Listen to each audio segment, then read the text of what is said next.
Hey, this is C&D channel. I'm Chris. This is MMA for you. I'm going to be doing my post-fight analysis for UFC Fight Night 37. Overall, pretty fun card. Finally got a good amount of submission victories. Most of them were by front choke though.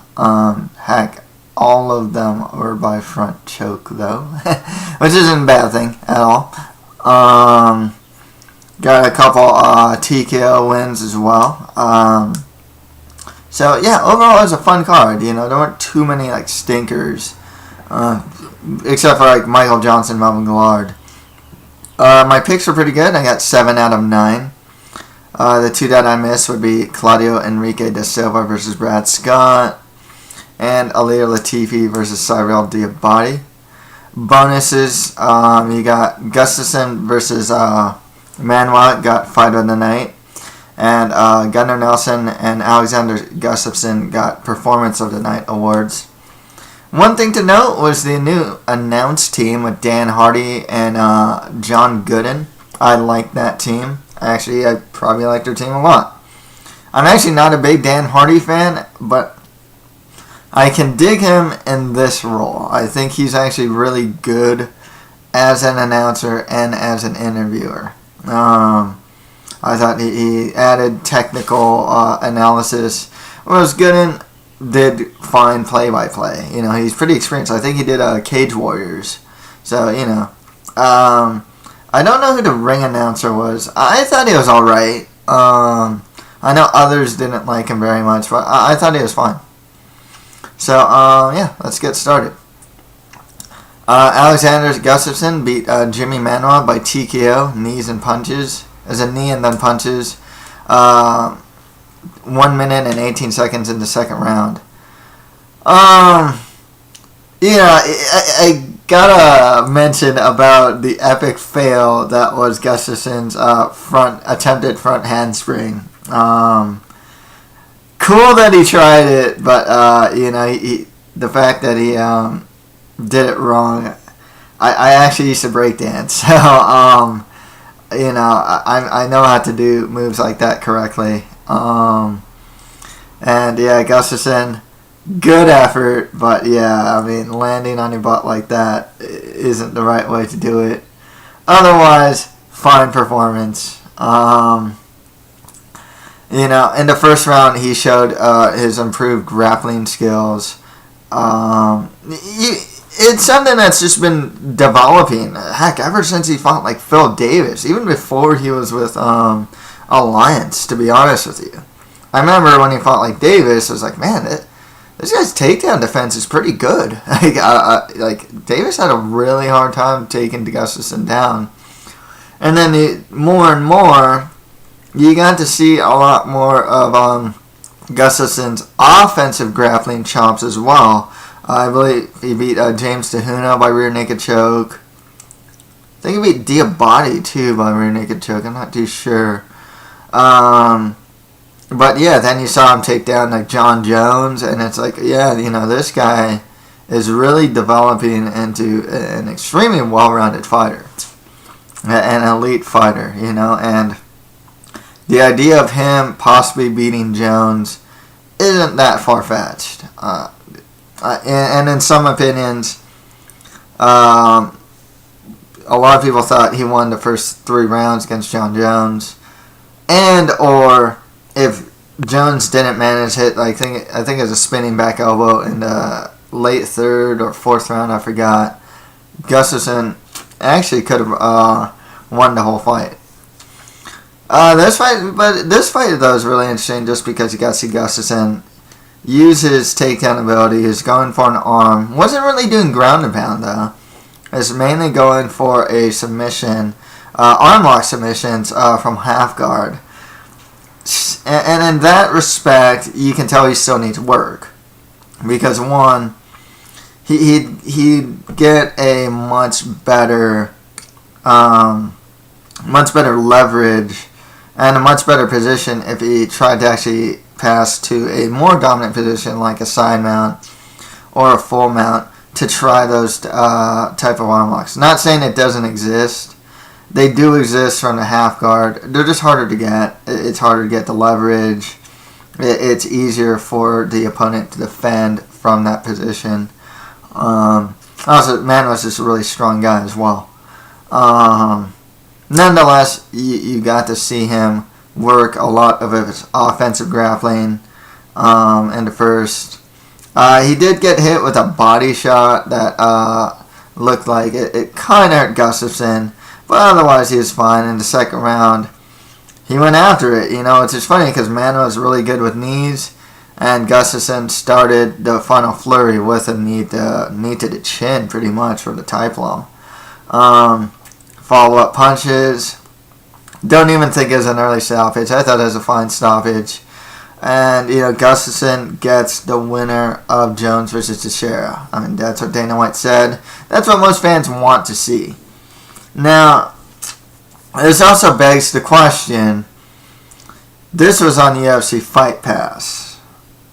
Is it worth putting Alexander Gustafsson on the UFC Fight Pass as opposed to, say, a Fox Sports 1 card?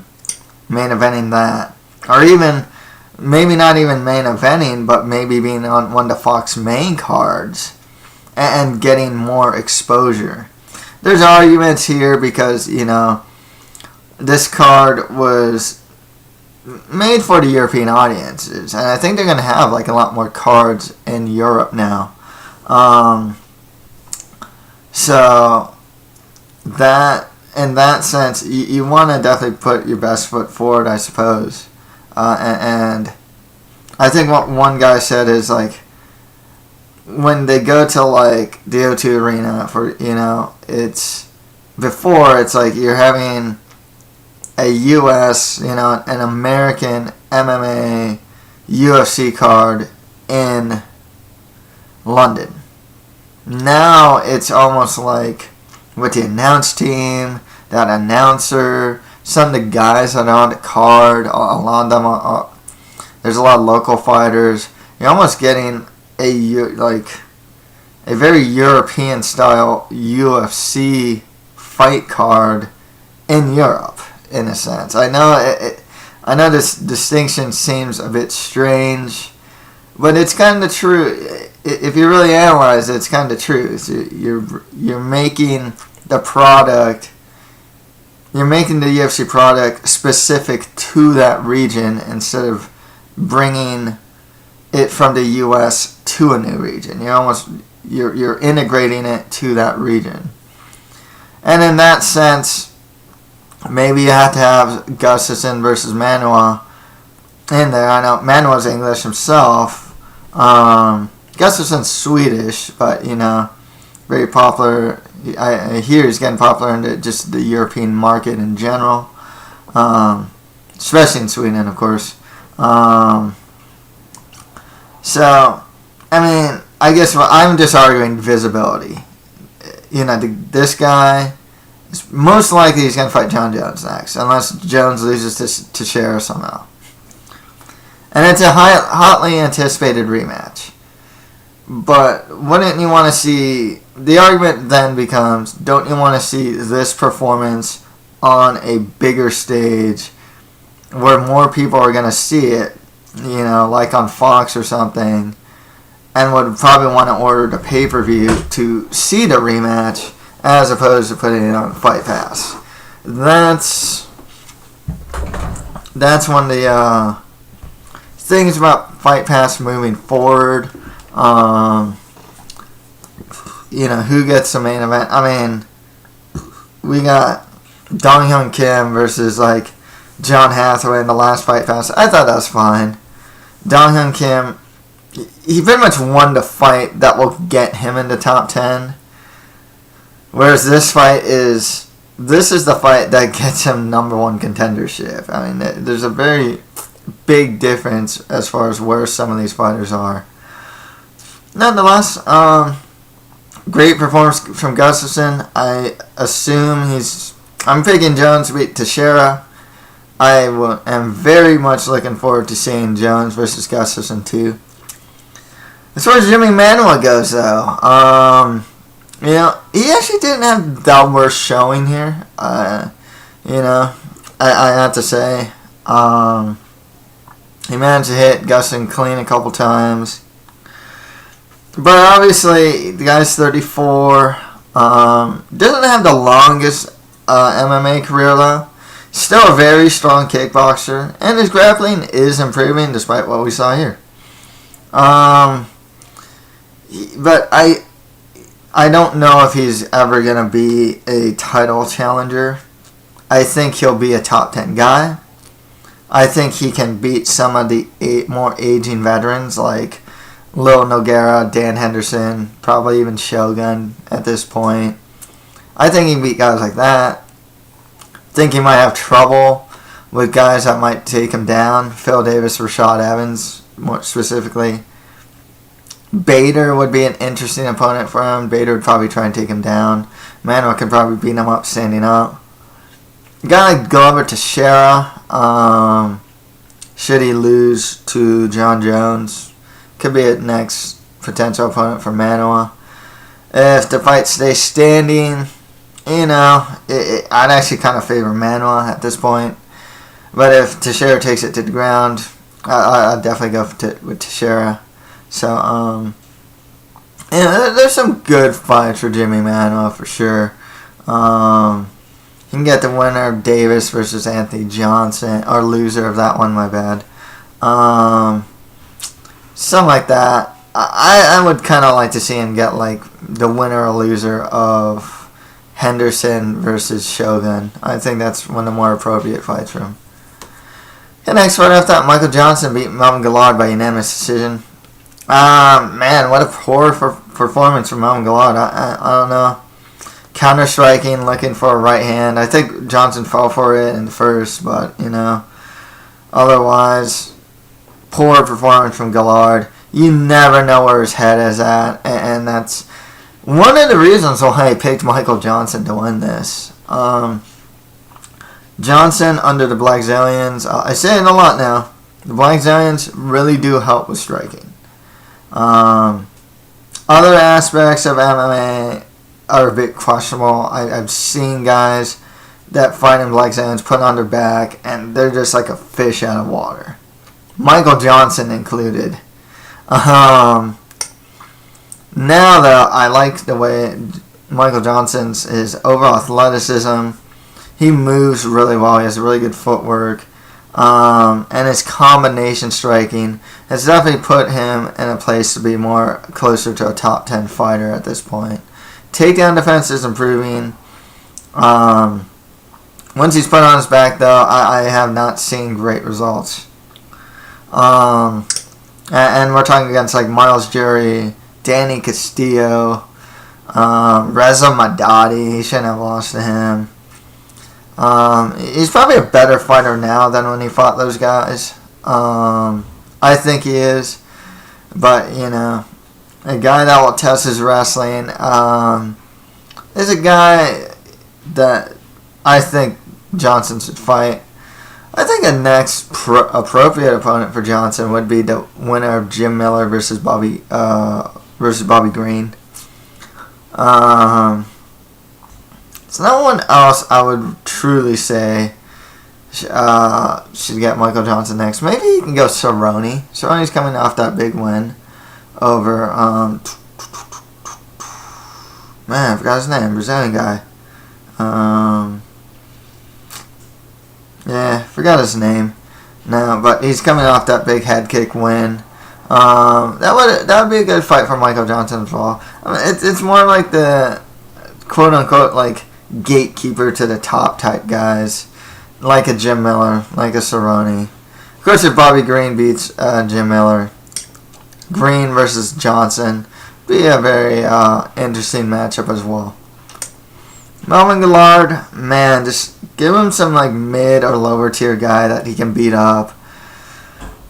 I mean, as far as his prospects of just reaching the top 10, it's just not there. He's just not consistent anymore. Don't know where his head is at. Keeps changing camps. Last I heard, he was like, I remember in the comments of the prediction show, I thought that I said that Gillard trains out of Grudge, And it's like, no. He's now set up shop in ATT. I'm like, dude, like, I don't even know where this guy trains at anymore. You know, it's hard to keep up with this guy. And that in itself is inconsistency, you know. That's like Gillard for you. He's just very inconsistent. He can look like a top 10, top 5 guy sometimes. He can look like he barely should be in the UFC in other times. And this is one of those times. Yeah, next fight off that, Brad Pickett beat Neil Siri by unanimous decision. You know, this fight's a good one for Pickett. It was a really good showing for Siri. It would be the grappling was a big difference maker, but even then, like, Siri could defend against attempted guard passes and whatnot. Even on the feet, you know, Pickett gets hit a lot. Gotta wonder if his age catching up to Pickett, or, I mean, he's always been a really hittable guy. But, like, and he had a good performance. I mean, you know, this is a fun fight. But it's just one of those things where I gotta wonder, moving forward with Pickett, who's pretty much cutting to flyweight to get a title shot, his standing in the division. With Siri, I think he's in his 30s now. Good backstory. Tough fighter, you know, very game opponent. I kind of know where he is. He'd be more of a gatekeeper type. But Pickett, you know, you gotta see what his performances look like against future opponents. There's, you know, you can give him like Zach Makovsky. He's supposed to fight Ian McCall. You can give him the winner of Benavidez versus Elliott. You kind of have to give Pickett, because he does have some name value, someone a little higher up there, more top 10-ish. You know, he just has a name value. He's a known commodity in a division that is still trying to get a lot more talent. It's getting a lot better actually. But and a person like a Brad Pickett would only need 1 or 2 more wins to get a title shot. And if it's against Demetrius Johnson, there's always the backstory that Pickett did beat Demetrius Johnson before at 135. Mainly through Pickett's grappling, actually, but man, has Demetrius Johnson improved since then. Next fight off that, Gunnar Nelson beat Omari Akhmedov by guillotine in the first round. This guy's a stud. I don't know how else to say it. And it's funny is he's really undersized for the division. I think he's probably going to cut to lightweight somewhere in his career. The fact that he's doing so well at welterweight is a testament to his skill. He definitely is one of the top Brazilian Jiu-Jitsu practitioners in the world, and one of the top Brazilian Jiu-Jitsu practitioners in mixed martial arts. I mean, this guy, you know, easily he passes guard. I mean, even when I remember this point where Omari recovered like half or full guard, Nelson just passed right back to side mount. The way he mounted him, the way he kept mount, I mean, it was just masterful performance. Gunnar Nelson makes it look kind of easy. The thing with Gunnar Nelson is defensively, he has a karate style stand up. He's still pretty hittable. That's one of his bigger flaws in his arsenal. Otherwise, definitely a prospect to look out for. Omari Akhmedov, decent enough prospect, you know, he has Sambo background. A bit sloppy of a fighter though. He's just got more lower to mid-tier guys in the division.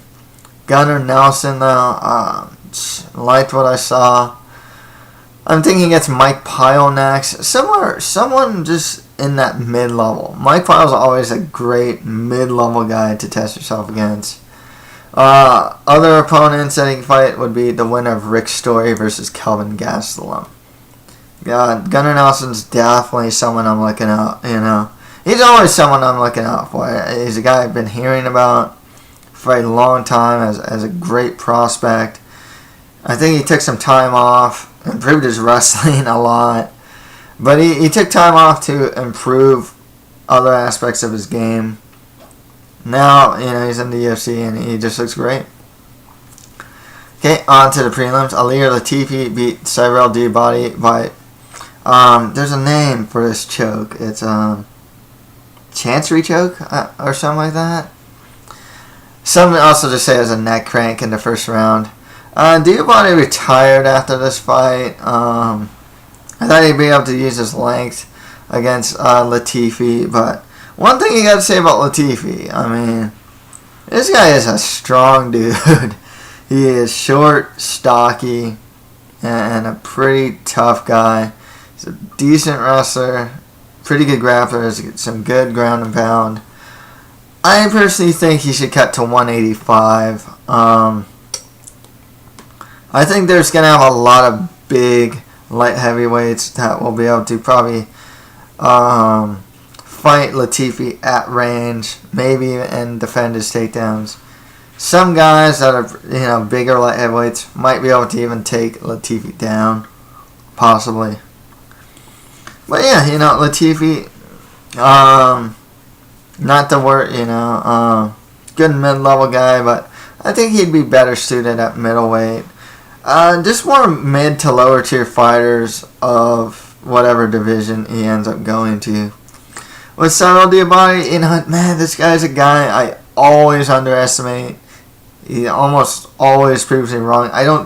Except against like Chad Griggs, I think. I have never picked Diabate to win a fight in the UFC. I always get proven wrong by the guy. Good fighter. He generally just loses to really good fighters or solid fighters at least. Had a good career. That's all I can say about Diabate. Next fight, I've got Luke Barnett beat Matt Nelson by TKO in the first round. You gotta say that these guys look like they're in two different weight classes. Nonetheless, I like what I see from Luke Barnett. And the guy's still young. He's still in his 20s. He's not the quickest guy. He's decent at range, but man, this guy gets tagged by overhands a lot.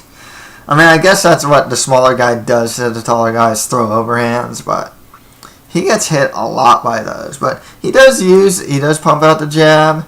When he's up close, he does use knees really well. I like what I see from him. I mean, he's a fun action fighter. His ceiling, I mean, honestly, I don't know how high his ceiling is going to be. I can't imagine him being a top 10 guy, even though he's still young and improving. I mean, he doesn't have a lot of fights. I think he still has less than 10 fights. So I could be wrong, but I see him more towards a top 11 to 15 middleweight. Nonetheless, I mean, he's got a pretty good win streak going on, and has a good win over Andrew Craig within that win streak. Not TKO'd him. I think he should get more mid-level guys. Tom Lawler, maybe the winner of Joshua Mann versus Kyle Magalash. If you want to give him someone higher up there, the winner of Cesar Mutanch versus CB Dalloway. But yeah, I like what I see from Luke Barnett. Like I said, fun action fighter. You're always going to get a good fight out of that guy. With Nelson, he should probably move down a weight class. Just fight more lower to mid-tier guys in the division. Next fight after that, Claudio Enrique da Silva beat Brad Scott by unanimous decision. A lot of the things I saw from Claudio Enrique da Silva, I kind of saw here. He's a sloppy striker, got some good Brazilian Jiu-Jitsu. Doesn't have the best entrances into his takedowns. But he won. He's managed to, that style works on like lower level guys. Hate to say that about Brad Scott, but he kind of fell for it, I guess. I don't think it's going to work the higher up he goes in the UFC ladder. Nonetheless, there's not really much I can say about that fight. Just they should both fight more lower to mid-tier guys of their division. Next fight after that, Igor Araujo beat Danny Mitchell by unanimous decision. Fun grappling in this fight. Igor is actually quietly putting up a win streak here. He came off a win over Ildemar Alcantara, and now he has a win over Danny Mitchell. Nonetheless, I mean, he's just one of those guys that falls under the radar. I wouldn't really call him a prospect or anything like that. Yeah, solid enough fighter. Really, just more mid to lower tier guys at the division for these two. And finally, Luis Gaudino beat Phil Harris by guillotine choke in the first round. This actually isn't the first, Luis Gaudino has a really good guillotine, and a lot of guys have to look out for it. John Lineker fell for it, and it was the same one. Gaudino, he really locks up the arms, so he gets the guillotine, and then he locks his legs. So he doesn't have like a loose guillotine, and then locks his legs, and then tries to squeeze. That's not his thing. He really tightens up the arms first, and then he tries to wrap you around his legs and get the full guard. He's a good fighter. I notice bigger fighters tend to win against Gaudino a lot of times. Tim Elliott. Lineker was bigger than him. Obviously, Johnny Bedford. But, he's always a fun fighter. There's not really too many guys I can really say who he should get next. It's just more lower to mid guys at the division for him. Phil Harris, I think he lost to John Lineker in his last fight, and then he lost to Gaudino here. I personally think he should get cut. The UFC has not been cutting fighters as of late, though. It's more lower to mid-tier guys at the division for him. So that's it for my post-fight analysis for UFC Fight Night 37. If you have any comments, just leave them below. And that's it for MMA for you. Thank you guys very much.